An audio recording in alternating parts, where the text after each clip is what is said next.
All right, if you are in the market for a single board computer that's the size of a Raspberry Pi but has an Intel chip, the Radxa X4 is your best option right now. Now with the Intel chip, you have the benefit of being able to run Linux or Windows, but for a computer this size, you have a lot of options for various projects. However, there are a few drawbacks. So in this video, I want to talk about my experience with the X4 and why you might consider it for your next home lab or maker project. Radxa did send me the X4 for this video, but they aren't watching this video beforehand and I did not receive any sort of monetary compensation. So with that out of the way, let's get into it. So yes, let's go ahead and address this. The X4 looks very much like a Raspberry Pi. It uses USB Type-C for power. It has 2 micro HDMI ports, a headphone jack, 4 USB-A ports, and a 2.5 gig Ethernet port. 3 out of the 4 USB ports are USB 3.2, and the 4th port is USB 2.0. You also have Wi-Fi and Bluetooth. The heart of the Radxa X4 is the Intel N100 processor. 4 cores, 4 threads. The X4 can be configured with up to 16 gigabytes of DDR5 RAM and 128 gigabytes of eMMC storage. As of recording this video, just for the board, the price can range between $65 US to $122 US. Now, of course, you need a power supply. And as the N100 generates a lot of heat, you'll need some active cooling while this thing runs. The official case has a built-in fan that plugs right into the board, but it does get a bit noisy.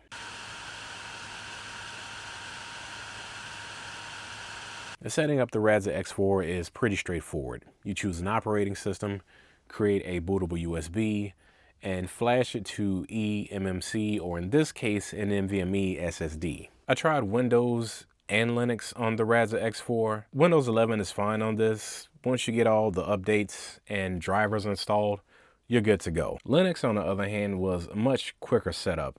I installed Ubuntu, and after some updates and a reboot, I was able to get going right into the desktop. Now, I did run into some issues with the RP2040 chip. I was trying to control some sensors that I had lying around, but unfortunately, the RP2040 chip was just not communicating with those sensors via GPIO. But that's okay. I was able to get a couple of LEDs to light up, but beyond that, I need to do some more research to figure out what's going on.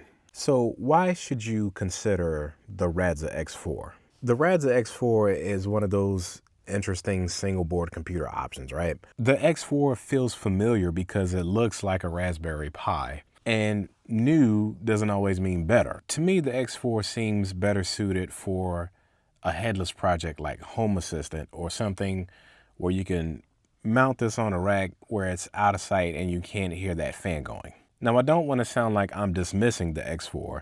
You can use this thing as an everyday computer for your web browsing, checking email, editing videos, editing photos. It can handle that.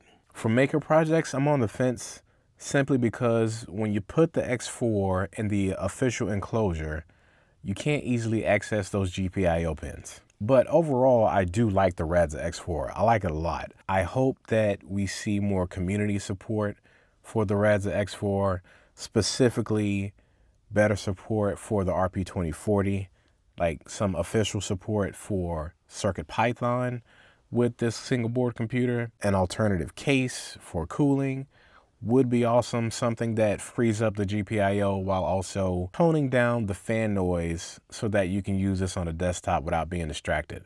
But it's a great board. If you want to pick one of these up, links will be in the description box. Before you go, do me a favor, hit the like button, and if you want to see more single board computer content, subscribe to the channel. I'm Jason, and I will see you in the next one.